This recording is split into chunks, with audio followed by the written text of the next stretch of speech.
Hello guys and welcome back to my channel. আর আজকে আবার একটা রেসিপির ভিডিও, যেটা হচ্ছে কোল্ড কফির রেসিপি। সো রেসিপিটা বলবে আমার মা, সো দেখতে থাকো আর অবশ্যই বলো কেমন লাগলো ভিডিওটা। কোল্ড কফির জন্য প্রথমেই যেটা লাগছে সেটা হচ্ছে কফি।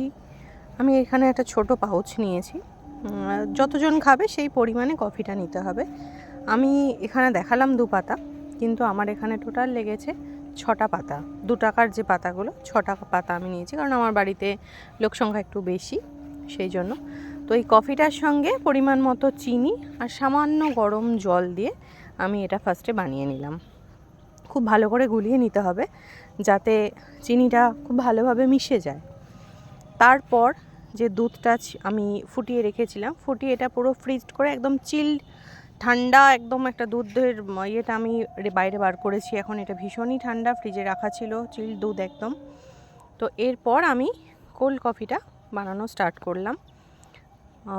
আমি মিক্সার গ্রাইন্ডারে নিলাম কোল্ড কফি, যে দুধটা দিলাম তার মধ্যে এবার দেব একটু আমুল দুধ।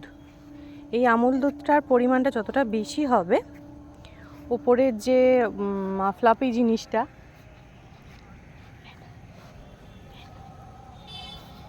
সেটা তত ভালো হবে, ফোমটা ভীষণ ভালো হবে। তো ফোমটা আমি দিয়ে দিলাম। তার মধ্যে এবার দেব বেশ কিছুটা আইস।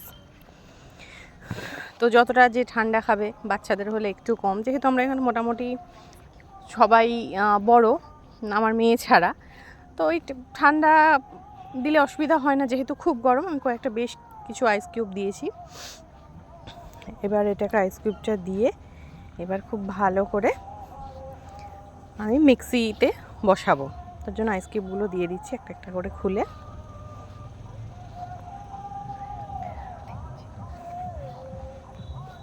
অনেকগুলো দিয়েছি, তার কারণ হচ্ছে খুব আজকে প্রচণ্ডই গরম ছিল, তার জন্য আজকে অনেকগুলোই আইস কিউব দিয়ে দিয়েছি। এরপর যেটা আমি কফি আর চিনি দিয়ে যেটা বানিয়ে রেখেছিলাম সেটা কিছুটা দিলাম, দিয়ে আর একটা বড় আইস কিউব ছিল সেটা আমি দিয়ে দিলাম, দিয়ে এবার আমি মিক্সিতে বসাবো। এটা যত ভালো করে ব্যাটারটা হবে তত ফোমটা ভালো হয়। তো এটা আমি এবার গ্লাসটা রেডি করছি। এখানে আমি একটা ডেয়ারি মিল্ক নিয়ে, চকলেট সিরাপটা আজকে আমার ঘরে ছিল না, তাই আমি যে চকলেট সিরাপ ইউজ করিনি, আমি ডেয়ারি মিল্ক দিয়েই এটা করেছি। প্রত্যেকটা গ্লাস আমি এভাবে সাজিয়ে নিচ্ছি। সাজানো হয়ে গেলে দেন প্রত্যেকটা গ্লাসে আমি সার্ভ করব। এটাতে অন্য কিছু না, গ্লাসটা দেখতে খুব সুন্দর হয় আর খেতে একটা চকলেটি একটা ব্যাপার থাকে। তো কফির সঙ্গে চকলেট একসাথে মেল্ট হলে একটা সুন্দর ফ্লেভার আসে। তো সেজন্য এই চকলেটটা একটু বেশি দিয়েছি সব গ্লাসগুলোতে। দেন এবার এটা আমি রেডি করব।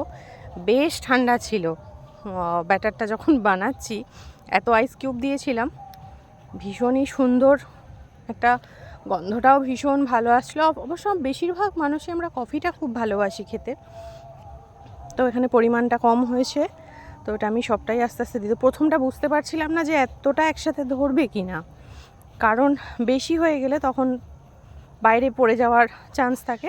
তো দেখলাম যে না, ধরে গেল।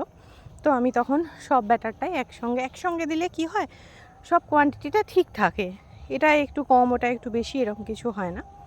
তো ধরে গেল। দেখো কত সুন্দর হয়েছে, সত্যি খেতেও ভীষণ সুন্দর হয়েছে। আশা করব হবে, খেতে সুন্দর হবে। তো দেখো কত সুন্দর লাগছে দেখতে, দেখতে তো ভীষণই সুন্দর লাগছে। এইবার সার্ভ করার পালা, তো দেখা যাক। গ্লাসে দিই, প্রথমে একটু ফেললাম, বা হাত দিয়ে ঢালতে গিয়ে হাতটা কেঁপে গেল কোনোভাবে। আসলে এত এক্সাইটেড হয়ে গেছিলাম, গরম লাগছিল এত। তো এটা দেখার পর শুধু ভাবছিলাম যে সবাই মিলে কখন খাবো এই ঠান্ডা জিনিসটা। এক্সাইটমেন্টের চোটে হাত থেকে একটু পড়ে গেল, যাই হোক। এবার সবাইকে সার্ভ করার পালা। ফার্স্টেই যাকে দেবো সেটা হচ্ছে তিতাস। ও হচ্ছে সব থেকে বড় আমার টেস্টার।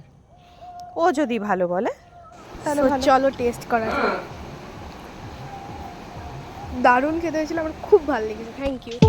তো আজকের জন্য এইটুকুই, টাটা বাই, পরের ভিডিওতে আবার দেখা হবে।